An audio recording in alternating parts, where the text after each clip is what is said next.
এখান থেকে যতদূর বিস্তৃত চোখ যাচ্ছে কালো কাল বৈশাখের মেঘ।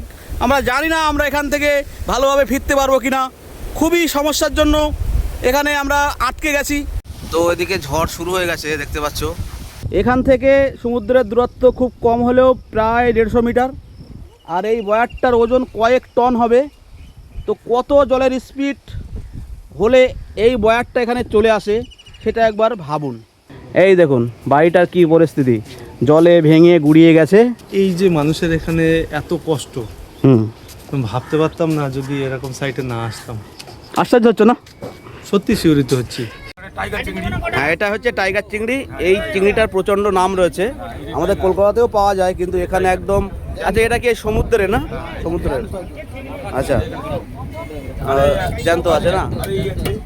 এই সমুদ্র কাঁকড়া, সমুদ্র কাঁকড়া আছে না? এটা এই কাঁকড়াটা কত করে কিলো হয়? এটা এখানটা 120 টাকা কিলো। 120 টাকা কিলো আছে না? যারা মৌসুমী আইল্যান্ডে যাওয়ার কথা ভাবছো তারা কিন্তু এই 10 মাইল ঘাট থেকে যাওয়ার সব থেকে ভালো সুবিধা রয়েছে। এখান থেকে টোটো পাওয়া যায়, টোটো ধরে কিন্তু ডাইরেক্ট এখান থেকে যে মৌসুমী আইল্যান্ডের ঘাট আছে সেই ঘাটে পৌঁছানো যায়। সেখান থেকে নৌকা নিয়ে কিন্তু মৌসুমী আইল্যান্ডে যাওয়া যায়। তো আমরা এখন মৌসুমী আইল্যান্ডের দিকেই যাচ্ছি, চলো আমরা আগে গিয়ে টোটো ধরবো। গ্রাম বাংলার ঐতিহ্য চায়ের দোকান, এই সেই কাঁচের গ্লাসে চা খাওয়ার এখানে। তবে এটা কতটা হাইজেনিক সেটা বলতে পারবো না। চাটা বানানো হচ্ছে, আমাদের লাল চাটা সুন্দর করে তৈরি করা হচ্ছে। চলো আমরা চাটা নিয়ে নিলাম, চাটা খেয়ে দেখাবো কেমন টেস্ট হয়েছে গ্রাম বাংলার চা। চাটা খুব সুন্দর হয়েছে। আমরা চলে এসেছি 10 মাইল বলে একটা বাজারে। এখানে একটা মাছের বাজার দেখতে পাচ্ছি, এখানে সব ছোট ছোট মাছ বিক্রি হচ্ছে দেখতে পাচ্ছ। এখানে সব অনেক ধরনের চিংড়ি, ছোট মাছ রয়েছে, আর ওদিকে সব জাওলা মাছগুলো দেখতে পাচ্ছি, যেমন কাতলা, তারপরে আরও অনেক প্রকার মাছ রয়েছে। হ্যাঁ, এটা কুমির মাছ না? এইটা কুমির মাছ, দেখতে খুবই সুন্দর। তবে কোনোদিন খাইনি আর খাওয়ার সুযোগও নেই, যেহেতু এখানে তো রান্না করে খেতে পারবো না। রান্না করে দেয়। তো দেখতে পাচ্ছ এখানকার বাজারটা সত্যি খুবই সুন্দর, মনোরম। জ্যান্ত কাঁকড়া আছে না? এই মাছটা কি? এই মাছটা আচ্ছা, একদম সুন্দর কাঁকড়া কিন্তু আমরা দেখতে পাচ্ছি। কাঁকড়ার সাইজগুলো এত সুন্দর কি বলবো। তবে যদি এখানে মানে বরফ করা যেত নিয়ে যেতাম, সেটা দেখতে হবে বরফ করা যায় কি। আর আপনার টাইগার চিংড়ি কত করে দাদা? 20 টাকা। 20 টাকা, মানে 200 টাকা কিলো আছে। আর এই মাছটা কি বললেন না? না না, এটা হ্যাঁ, ও পাঙ্গাস, ছোটো ছোটো পাঙ্গাস না? ও নদীর পাঙ্গাস না এটা? আচ্ছা আচ্ছা আচ্ছা। আর এই যে চিংড়ি মাছটা আছে, চিংড়ি মাছটার দাম কি আছে? এটা 10 টাকা। ও, এটা 10 টাকা, মানে 100 টাকা কিলো। তো বন্ধুরা দেখতে পাচ্ছ এখানে মাছের দাম খুবই কম। ওই মোচা চিংড়িটা কি দাম আছে দাদা? মোটা 400 টাকা, তোপসে আছে। আচ্ছা, তোপসে আছে। তোপসেটা কি দাম আছে? 500 টাকা। আচ্ছা, এটা 500 টাকা। সত্যি এখানে কলকাতার থেকে দাম অনেক কম আছে। তবে এই সমস্ত নদীর মাছ যেগুলো আমরা সাধারণত অনেক দাম দিয়ে কিনে খাই, এখানে এলে অনেক সস্তায় কিনে খাওয়া যায়। আর এদিকে সেই কুমির মাছটা আরেকবার দেখিয়ে দিচ্ছি। তো এখানকার সিচুয়েশনটা ঠিক এই রকম। আমরা রয়েছি মৌসুমী আইল্যান্ডের কাছে, 10 মাইল বাজার বলে একটা মোড় রয়েছে, সেই মোড়ের কাছে। এখান দিয়ে ডাইরেক্ট যদি চলে যান তাহলে নামখানা, ডায়মন্ড হাবড়া এবং কলকাতা চলে যাওয়া যায়। আর এদিকে যদি যান ডাইরেক্ট আপনি বকখালি বিচে চলে যেতে পারবেন। আমরা কিন্তু যাব এখান দিয়ে গিয়ে লেফট নেব, লেফট নিয়ে সামনে টোটো স্ট্যান্ড আছে, ওই টোটো স্ট্যান্ড থেকে আমরা চলে যাব মৌসুমী আইল্যান্ডের যে ঘাট আছে সেই ঘাটে। দাদা কোন গাড়িতে যাবে? এই গাড়ি? দেখতে পাচ্ছি আমাদের এখন ইঞ্জিন ম্যানে করে যেতে হবে। এখান দিয়ে টোটো টান নেই, এখন ইঞ্জিন ম্যান করে আমরা চলে যাব। আমরা 10 মাইল ঘাট থেকে ইঞ্জিন ম্যানে যাওয়ার একটা প্ল্যান করেছিলাম, কিন্তু ইঞ্জিন ম্যানে প্রচণ্ড সাউন্ডের জন্য ভিডিও করা যাবে না, সেই জন্য আমরা এখন টোটো নিয়ে নিয়েছি। এই টোটোটা কিন্তু রিজার্ভ টোটো নয়, এটা জাস্ট পাবলিকরাও ওটা ইউজ করতে পারে, আর আপনি চাইলেও রিজার্ভ করতে পারেন। রাস্তার উপরে নদী দেখতে পাচ্ছেন। এখানকার মানুষের কত জল যন্ত্রণা সহ্য করতে হচ্ছে ভাবুন। এখন বৃষ্টি আসেইনি, বৃষ্টি বাংলায় শুরু হয়নি, পুরোপুরি রাস্তাটাই আমরা জলমগ্ন দেখতে পাচ্ছি। আমরা চলে এসেছি মৌসুমী আইল্যান্ডের পাতিবনিয়া ঘাট। এই যে দাদা টোটো করে এলাম এবং আমরা ডাইরেক্ট চলে যাব এখন নদীতে যে নৌকা আছে নৌকাটা নিয়ে ওপারে যেতে হবে আমাদের। এখন আমরা ডাইরেক্ট নৌকা করে বা ভটভটি করে ওপারে যাব। একটা ভটভটিও দাঁড়িয়ে আছে, সম্ভবত ওটাই যাবে। তো এখান দিয়ে যে সিনারিও সেটা খুবই সুন্দর। এখন যেহেতু সম্ভবত জোয়ার উঠছে বা জোয়ার আসছে, তো এখানে কিন্তু হালকা হালকা ঢেউ আমরা দেখতে পাচ্ছি। এখান দিয়ে বঙ্গোপসাগরের দূরত্ব খুব বেশি দূর নয়, খুব বেশি হলে 7 থেকে 10 কিলোমিটারের মধ্যেই কিন্তু বঙ্গোপসাগর রয়েছে। আর সামনে দিয়ে একটা ভটভটি আসছে, আমরা নৌকায় উঠে যাই। নৌকাটা সামনে দিয়ে যাচ্ছে, প্রচণ্ড হাওয়া রয়েছে। আর এখন যেহেতু একটু রোদ্দুরটা বেরিয়েছে, সকালে এত রোদ্দুর ছিল না, তো রোদ্দুরটা বার হওয়াতে গরমটা বাড়লেও তবে ঝকঝকা একটা ব্যাপার কিন্তু হয়েছে। সেটা কিন্তু আমরা যারা ভিডিও করি তাদের জন্য খুবই ভালো। একটা নৌকা ভিড়েছে, তারা আইল্যান্ড থেকে মেনল্যান্ডে এসছে। এই যে আমাদের দাদা স্টার্ট দিয়ে দিয়েছে, এবার ঢুকঢুক করে কিন্তু আমাদের নৌকাটা এগোবে। আর এখানকার খুব সুন্দর একটা সিচুয়েশন। আমরা মৌসুমী আইল্যান্ডে যাওয়ার জন্য এই নৌকাটা নিয়ে নিয়েছি। আমরা পিছনেই মৌসুমী আইল্যান্ডটা দেখতে পাচ্ছি। এই যে হচ্ছে সেই বিচ্ছিন্ন মৌসুমী আইল্যান্ড, প্রায় ভগ্ন প্রায় দশা রয়েছে। আর আমরা রয়েছি এখন মৌসুমী আইল্যান্ডের এই নদীতে। এখানে অনেক নৌকাগুলো বাঁধা রয়েছে। আমরা ডাইরেক্ট কিন্তু চলে যাচ্ছি মৌসুমী আইল্যান্ডের দিকে। ঘাটে ফিরে যাচ্ছি, এখন নামবো, চলো। তো আমরা মৌসুমী আইল্যান্ডে চলে এসেছি। এখান থেকে আমরা মৌসুমী বাজার বলে একটা ছোট বাজার আছে, সেই বাজারের দিকে যাব।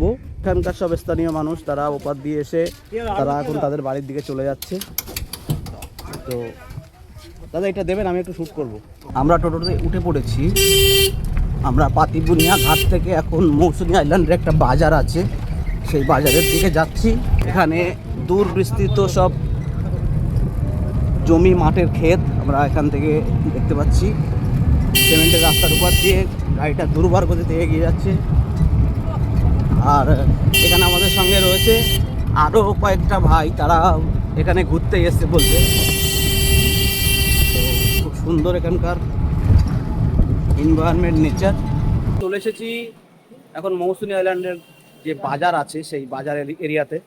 এখানে সব ছোটোখাটো দোকান আমরা দেখতে পাচ্ছি। তো চলো বাজারটা একটু ঘুরে ঘুরে দেখি। আর আমাদের সেই শুকুর ভাইকে খুঁজে পাই কি দেখি। তো যেহেতু ওনাকে থ্যাংক ইউ জানানো হয়নি, এখন একটু যদি দেখা পাই অবশ্যই ওনার সঙ্গে কথা বলবো, সালাম বিনিময় করবো। টোটো নিয়ে যাব। দাদা 12 নম্বর সোয়াল যাবেন তো? 12 সোল কত করে ভাড়া? 5 টাকা। এ কোথায় গেল বন্ধু? হ্যাঁ ঠিক আছে, তো চলো আমরা এখন 12 সোয়াল না 12 সোল যাবো। চলুন। আমরা এখন উপস্থিত রয়েছি মৌসুমী আইল্যান্ডের 12 সোল বলে একটা মোড়ে। তো এখানে আমরা মূলত যে বাঁধগুলো ভাঙন হচ্ছে, বাঁধগুলো ভেঙে যাচ্ছে, সেগুলো দেখতে এসেছি। এই বছরেই যে আমাদের রাজ্যে এসআইআর হয়েছে, এই এসআইআরের কারণে একজন স্থানীয় ব্যক্তি তিনি কিন্তু হার্ট অ্যাটাক করে তার মৃত্যু হয়। তো তার নামে এখানে একটা সৌধ করা হয়েছে। তার নাম হচ্ছে, এখানে দেখতে পাচ্ছেন নামটা, মৌসুমী গ্রাম পঞ্চায়েত থেকে শেখ আব্দুল আজিজ। পিতা হচ্ছে মৃত শেখ হারু। আর উনি মারা গিয়েছেন 17/1/2026। তো সত্যি এটা খুবই দুঃখজনক ঘটনা। শুধু এসআইআরে এই একজন মানুষ মরেছে এমন নয়, হাজার মানুষের তাদের সমস্যা হয়েছে, শত মানুষ মারা গিয়েছে। প্রায় 250 মানুষ আমাদের বাংলায় এসআইআরের কারণে আতঙ্কে মারা গিয়েছে। তো সেগুলো আমরা সারা রাজ্যে ঘুরে ঘুরে আমরা সেগুলো দেখছি। তো আজকে এখানে দেখে মনটা সত্যি খুবই খারাপ। আমরা তার আত্মার শান্তি কামনা করছি। আর আমরা এখন রয়েছি 12 নম্বর সোয়াল। এখানে এই যে রাস্তাটা রয়েছে ডাইরেক্ট বিচের দিকে চলে যায় বা বঙ্গোপসাগরের দিকে চলে যায়। আর এই দিকে যদি যান পাতিবুনিয়া ঘাট, বাগডাঙ্গা ঘাট, আরও একটা কি ঘাট রয়েছে নামটা আমি ভুলে যাই। আর এই দিকে যদি আপনি যান ডাইরেক্ট গিয়ে যে সমস্ত রিসর্টগুলো আমরা ভিডিওটা দেখে থাকি ইউটিউব বা ফেসবুক ভিডিওতে, সেই সমস্ত রিসর্টগুলো এই রাস্তা দিয়ে কিছুটা এগিয়ে গেলেই কিন্তু দেখা যায়। তো চলো আমরা এখন এই যে ভাঙা সাইটটা রয়েছে 12 নম্বর সোয়াল, সেটাকে এক্সপ্লোর করব এবং এই এলাকার মানুষের সঙ্গে কথা বলবো। চলুন এগিয়ে যায়। তো আমরা দেখতে পাচ্ছি এখানে একটা খাল কিন্তু চলে গেছে, খালের পাশ দিয়েও কিন্তু আমরা ভাঙন দেখতে পাচ্ছি, এখানেও ভাঙছে। তো যেহেতু ভাঙা গড়ার খেলা এই আইল্যান্ড, তো এখানকার রাস্তাঘাট ঠিক এরকম সব ভেঙে যাচ্ছে, কারণ প্রতি ভরা কোটালে এখানে জল ওঠে। তো এরকম একটা পরিবেশ এখানে হয়ে রয়েছে। এখন যেহেতু ভরা কোটাল নেই আজকে, তবুও আমরা এলাকাটা এক্সপ্লোর করব, কেমন কি পরিস্থিতি সেগুলো দেখব। এখন আমরা পেয়ে গেছি বঙ্গোপসাগরের কাছে এই যে আইল্যান্ড, মৌসুমী আইল্যান্ড, সেই স্থানীয় একটা ভাইয়ের। তো ভাই, আপনার নামটা বলেন। জয়রুল মন্ডল।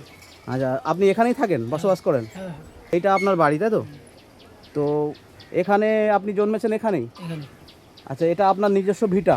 এটা আচ্ছা, তো আপনারা কয় ভাই? দুই ভাই এক বোন। সবাই এখানে বাস করেন? এখানে তো এখানে লাস্ট আপনার ঘরে জল ঢুকেছিল কবে? last ওই 2 বছর আগে। 2 বছর আগে জল ঢুকেছিল, তাই তো? আর এমনি এসব পুকুর টুকুর এসব জল এমনি সবসময় আসে কম বেশি? কম বেশি আসে। আর সবসময় কম বেশি আসে? প্রতি বছর জল ওঠে। আচ্ছা, প্রতি বছরই জল আপনাদের এই সব মানে জলাশয়ে সব চলে আসে, তাই তো? আর আপনাদের ঘরে জল ঢুকেছিল 2 বছর আগে? 2 বছর আগে পুরো ডুবে গেছিল। পুরো ডুবে গেছিলো, মানে এই সাইডে যত আর কি ঘর আছে সব ডুবে গেছিলো। তো তখন আপনারা কোথায়, ফ্ল্যাট সেন্টারে ছিলেন? ফ্ল্যাট সেন্টারে ছিলাম, এখানে একটু উঁচু করেছিলাম। আচ্ছা, এখানে উঁচু করেছিলেন, মানে এই সমস্ত রাস্তায় সব জল ছিল? জল ছিল। আচ্ছা, তো এবছরও শুনছি কোরাল খুব বড় হবে। এখনো এবছর হ্যাঁ। ঢোকার চান্স বেশি। ডোবার চান্স বেশি না? তো এখানে আমাদের অনেক ভাইয়েরা সব এসছে, তাদের সঙ্গে কথা বলছি এবং তারা এখানকার পরিস্থিতি নিয়ে কথা বলছেন। খুবই কষ্টের সঙ্গে তারা বসবাস করছে, সেই সমস্ত দুঃখের কথা, দুঃখের কাহিনী আমরা শুনছি আর আশ্চর্য হচ্ছি, শিহরিত হচ্ছি, আমরা ভয় পাচ্ছি যে আমরা কলকাতায় বসবাস করে, ভাই আপনাকে অনেক ধন্যবাদ, আমরা কলকাতায় বসবাস করে আমাদের জীবনের মধ্যে কত জৌলুস, কত রকম সুবিধা নিয়ে আমরা বসবাস করছি, কিন্তু এই এলাকার মানুষ কত কষ্টের সঙ্গে বসবাস করছে সেটা সত্যি দেখলে আশ্চর্যই হতে হয়, সেটা দেখলেই কষ্ট হয়।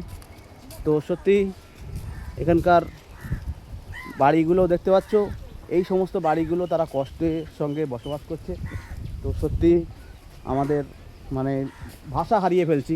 দোস্ত, কি বুঝছো বলো এখানে? সত্যি কষ্টের জীবন এখানে মানুষের।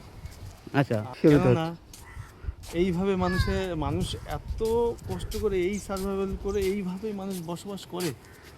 তো দেখতে পাচ্ছেন আমরা কিন্তু একটা ক্যাম্পের সামনে চলে এসেছি। এটা হচ্ছে লাভ বার্ড বিচ ক্যাম্প, মৌসুমী আইল্যান্ড। তো এই ক্যাম্পটা এখন ভিতরে বন্ধ আছে সম্ভবত, চালু আছে? তো এখানে সত্যি এই লাভ বার্ড ক্যাম্পটাও সেটা দেখিয়ে দিচ্ছি। এখানে সবাই ঘুরতে ঘুরতে আসে, সব ভেঙে গেছে, সব শেষ হয়ে গেছে। আর এখানে আর কিছুই নেই, এখানে সব শেষ। এবারে বলছে যে এবারে বর্ষাকালে টাইট, অনেক কড়া টাইট হবে এবং আবারও 2 বছর আগের মতো এই সমস্ত বাড়ি ঘর সমস্ত কিছু জলে ভেঙে যেতে পারে, এই আশঙ্কায় রয়েছে এলাকার মানুষ। আমরা চলে এসেছি একদম বিচের পাশেই, এখান থেকে খোলা বঙ্গোপসাগরটা আমরা কিন্তু দেখতে পাবো। এখানে একটা খুব সুন্দর ক্যাম্প আমরা দেখতে পাচ্ছি, খুবই সুন্দর সুসজ্জিত, ভিতরটা একদম ঝাঁ চকচকে করে রেখেছে। আমি বাইরে দিয়ে দেখানোর চেষ্টা করব, ভিতরে পরে এসে যদি এরা দেখতে দেয় অবশ্যই দেখব। তো চলো আমরা এখন সরাসরি সমুদ্রের দিকে এগিয়ে যাই। এই যে সমুদ্র ঘাটে আমরা চলে এসেছি, দেখতে পাচ্ছ সামনেই রয়েছে খোলা বিচ। আর এখান দিয়ে এই যে ভাঙা বাঁধ, দেখুন কিভাবে ভাঙছে এই বাঁধগুলো। এই বাঁধগুলো আর কিছুই নেই, সব ভেঙে কিন্তু এখান দিয়ে হু করে জলটা ঢুকে যাবে। এখান দিয়ে জল যদি একটু বাড়ে, একটু হাই টাইট হয়, তাহলে পুরোপুরি কিন্তু ভেঙে গুড়িয়ে যাবে। তবে এই রিসর্টটা এখান দিয়ে সত্যি খুবই ভালো লাগছে, একদম সমুদ্রের ধারে রিসর্ট। আর এখান থেকে পুরো ঘরের যে ছাউনি সেটা সুন্দর কিন্তু আমরা উপলব্ধি করছি, অকপটে সমস্ত কিছু ধারণ করছি।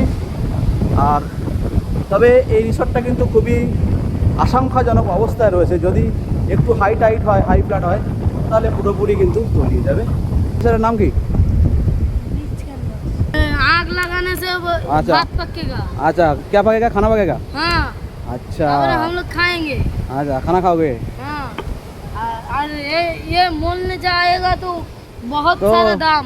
तो कल रात को यहाँ पे फ्लड आया था, पानी आया था यहाँ? हाँ, ऊपर से ऐसा ऊपर क्या पानी? अभी अभी छोटा ढेउ होते और 3 दिन बाद और भी बड़ा बड़ा ढेउ होता था। अच्छा हाँ, और जो गाड़ी आया है हाँ डेली अच्छा करेगा और फिर टूट जाएगा। আবার टूट जाएगा। আচ্ছা, তো এখানকার বাচ্চাদের সঙ্গে কথা বলছিলাম, তারা বলছে এই সমস্ত বাঁধ সব ভেঙে যাচ্ছে, সব কিছু শেষ হয়ে যাচ্ছে। এখানে একটা রিসর্টেরই সম্ভবত একটা খুব সুন্দর জায়গা করে রেখেছে। আমাদের বন্ধু এখান থেকে ক্যামেরা করছে, ভিডিও করছে, আমরাও করছি। যত দেখছি তত আশ্চর্য হচ্ছি। খোলা সমুদ্র দেখতে পাচ্ছ, একদম জলটা এখানে চলে আসছে। একটু হাই টাইড হলে 3 দিন আগে বলছে জলটা উপরের দিকে জলোচ্ছ্বাস হচ্ছিল। 7 বছর আগে যখন এসেছিলাম তখন কিন্তু জলটা অনেক দূরে ছিল। এখন এই যে জলবায়ুর সমস্যা হচ্ছে তার জন্য কিন্তু জলটা এত কাছে চলে এসছে, বাঁধগুলো ভেঙে যাচ্ছে। পরিস্থিতি এখানে খুবই খারাপ। দেখতে পাচ্ছ বাঁধগুলো কীভাবে বাঁধা হয়েছে, কিন্তু কতক্ষণ টিকবে টিকবে বলে মনে হচ্ছে না, সব ভেঙে পালাবে। বাচ্চারা কিন্তু সমুদ্রে নেমে গিয়েছে, তারা এখানে চান করছে আর কাঠ কুড়াচ্ছে। কারণ ওই দিক দিয়ে জঙ্গল দিয়ে যে কাঠগুলো এখানে ভেসে ভেসে আসে, সেই কাঠগুলো বাচ্চারা কুড়ায় এবং বড় বড় বস্তা বোরা এবং মাঝে মাঝে লাশও ভেসে আসে, সেগুলো সব এরা কুড়িয়ে কুড়িয়ে আবার সব ব্যবস্থাপনা করে। বা কোস্ট গার্ড রয়েছে, পুলিশ রয়েছে, প্রশাসন রয়েছে, তারা কিন্তু এগুলো করে। তো এখানে বিস্তৃত বঙ্গোপসাগরের ঢেউ আমরা দেখতে পাচ্ছি। এখন যেহেতু লো টাইড, সেই জন্য জল অত বেশি না থাকলেও 2-3 দিন আগে নাকি এই যে বাঁধ দেখতে পাচ্ছ, এই বাঁধগুলো সব ভেঙে সব উপরের যে রিসর্টগুলো রয়েছে, রিসর্টের উপরে জল যাচ্ছিলো, এরকম একটা পরিস্থিতি।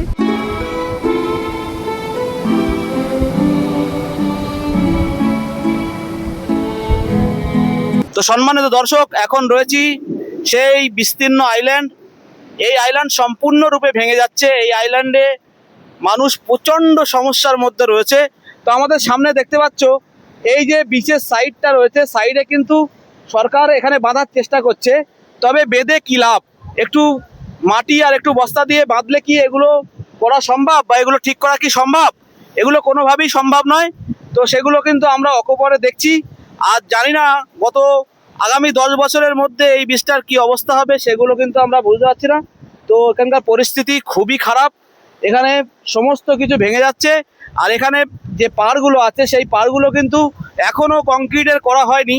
তো সেই জন্য প্রচণ্ড সমস্যায় কিন্তু এখানকার মানুষ, আর এখানকার জনজীবন ব্যাহত হচ্ছে।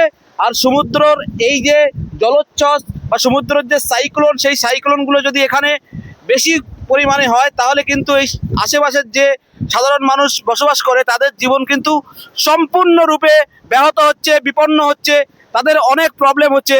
তো সেগুলো কিন্তু আমরা অকপটে ধারণ করছি।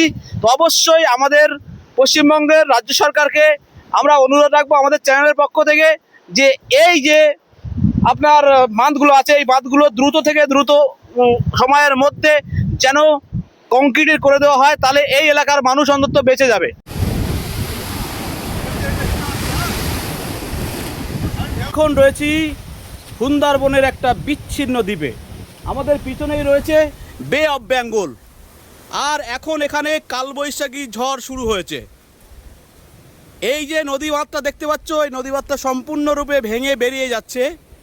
আর আমরা রয়েছি একদম নদী বাঁধের পাশেই। আর এখানকার যে দৃশ্য সত্যি খুবই ভয়ের, মানে কাঁটা ধরানোর একটা দৃশ্য, সেগুলো কিন্তু আমরা অকপটে আমরা আমাদের ক্যামেরা ধারণ করছি। তো বন্ধুরা দেখতে পাচ্ছ এখানকার পরিস্থিতি খুবই খারাপ। প্রচণ্ড ঝড় শুরু হয়ে গেছে এবং এখানকার দৃশ্য সত্যি খুবই ভয়ঙ্কর, খুবই ভয়াবহ। কিন্তু এখানে হাজার হাজার মানুষ এই দ্বীপেই তারা বসবাস করছে, এই দ্বীপেই তারা থাকছে, আর এইভাবে ভেঙে চলে যাচ্ছে। আজকে আমাদের জানি না ভাগ্যে কি আছে, তবুও আজকে এই যে দ্বীপ, এই যে সময়, এই সময়টা দেখার জন্য আপ্লুত হয়েছিলাম। অনেক অনেক ইচ্ছা ছিল যে কালবৈশাখীর সময় এই দ্বীপের মানুষের জীবনটা কি হয়। তো সেই কালবৈশাখীর কালো মেঘটা আমরা দেখতে পাচ্ছি, আর প্রচণ্ড ঝড়ে সমস্ত গাছপালা সব ভেঙে চুরে সব বেরিয়ে যাচ্ছে দেখতে পাচ্ছ। আর সমুদ্রের যে জলোচ্ছ্বাস, সেই জলোচ্ছ্বাস প্রচণ্ড বেশি, যেই জলোচ্ছ্বাসের কারণে এই সমস্ত পাড়গুলো ভেঙে বেরিয়ে যাচ্ছে আর কালো মেঘে ছেয়ে যাচ্ছে সমুদ্রর সাইডগুলো। আর এই সব বাড়িগুলো খুবই সমস্যার মধ্যে রয়েছে। তো দেখতে পাচ্ছ এখানে সমস্ত যে নদী বাঁধ বা সমুদ্রের যে বাঁধ, সেই বাঁধ কিন্তু সব কিছু ভেঙে চলে যাচ্ছে। এখানে জলস্রোতের পরিমাণ হু করে বাড়ছে। আর আজকে যেহেতু কালবৈশাখী হচ্ছে, সামনেই প্রচণ্ড বড় নিম্নচাপ রয়েছে, সামনে আমরা দেখতে পাচ্ছি এই সাইডে পুরো কালো মেঘ চলে এসেছে। আর এখানে প্রায় 30-40 কিলোমিটার বেগে ঝোড়ো হাওয়া বইছে। তো আমরা এখানে খুবই ভয়ের মধ্যে এবং খুবই আশঙ্কা নিয়ে এখানে ভিডিও শ্যুট করছি, আর খুবই ভয় পাচ্ছি। তো জানি না আসলে আমরা ভালোভাবে ফিরতে পারবো কি না। তো সেগুলো সমস্ত কিছু আমরা দেখানোর চেষ্টা করছি।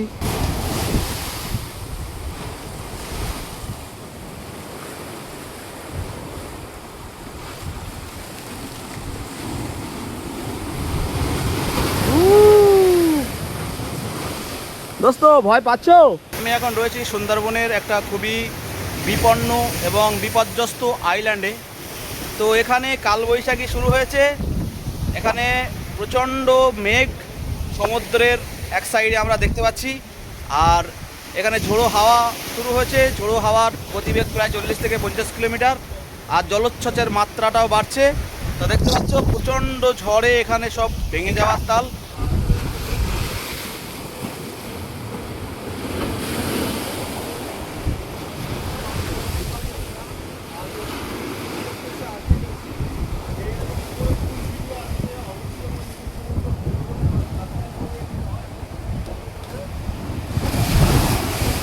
ঝড় শুরু হয়ে গেছে, দেখতে পাচ্ছ প্রচণ্ড ঝড়, প্রায় 30-40 কিলোমিটার বেগে ঝড় হচ্ছে। চলো দেখি, চলো ভিতরে চলো।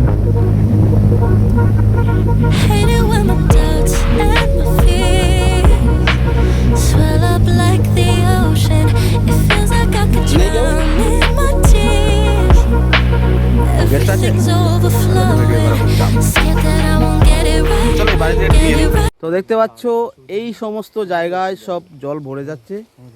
এখানে সব ভেঙে চুরে সব শেষ। এখান থেকে সমুদ্রের দূরত্ব খুব কম হলেও প্রায় 150 মিটার। আর এই বয়ারটার ওজন কয়েক টন হবে। তো কত জলের স্পিড হলে এই বয়ারটা এখানে চলে আসে সেটা একবার ভাবুন। মাঠ দেখতে পাচ্ছেন, এইসব মাঠে কোনো চাষ হয় না, কারণ সমুদ্রের জল এই সমস্ত জায়গায় ঢুকে গিয়ে সমস্ত জমি বাঞ্জার হয়ে গেছে। এখানকার মানুষের খুবই অসহায় অবস্থায় চলছে। তো অবশ্যই আমরা সবাই একত্রিত হয়ে যদি এনাদের পাশে দাঁড়াই, পশ্চিমবঙ্গ সরকার যদি পাশে দাঁড়ায়, তাহলে অনেক অনেক ভালো থাকবে। এখন চলে এসেছি মৌসুমী আইল্যান্ডের বাগডাঙ্গা বাজার। আমরা গিয়েছিলাম পাতিপুনিয়া ঘাট দিয়ে, আর এখন এটা হচ্ছে বাগডাঙ্গা ঘাট, এটা দিয়ে পার হব। তো আমরা এগিয়ে যাচ্ছি সেই বাগডাঙ্গা ঘাটের দিকে। চলে এসেছি বাগডাঙ্গা ঘাট। আজকের যে এই ট্যুরের একদম শেষ প্রান্তে এসে মনটা খারাপ লাগছে। মৌসুমী আইল্যান্ড থেকে আমরা এখন ডাইরেক্ট কলকাতার জন্য বেরিয়ে পড়েছি। এখানে নদীঘাটে দাঁড়িয়ে রয়েছি, সামনে একটা সুন্দর নৌকা দাঁড়িয়ে আছে। আর এদিকে এই যে নৌকাটা দেখছো, এই নৌকা করে আমরা ওপারে যাব। ওপারে গিয়ে টোটো নিয়ে আবার বাস করে যেতে হবে, কারণ ট্রেন আছে 7:40, অনেকটা সময় লেগে যাবে। তো আমরা সেই পর্যন্ত যদি বাসে করে যাই, আমরা ধর্মতলা পৌঁছে যাব। সেই জন্য আমরা ডাইরেক্ট কিন্তু বাসে করেই চলে যাব। তো চলো আমরা এগিয়ে যাচ্ছি। বাড়ি ফেরার সময় অনেক ঘটনা ঘটছে। এখন রয়েছি উকিলের হাট বলে একটা রেলওয়ে স্টেশন, এটা নামখানার পরের স্টপেজ। এত ভালো যে গুড লাক হবে সেটা কোনোদিন বুঝতে পারিনি। ডাইরেক্ট শিয়ালদার ট্রেনটা পেয়ে গেলাম, সত্যি খুবই ভালো লাগছে।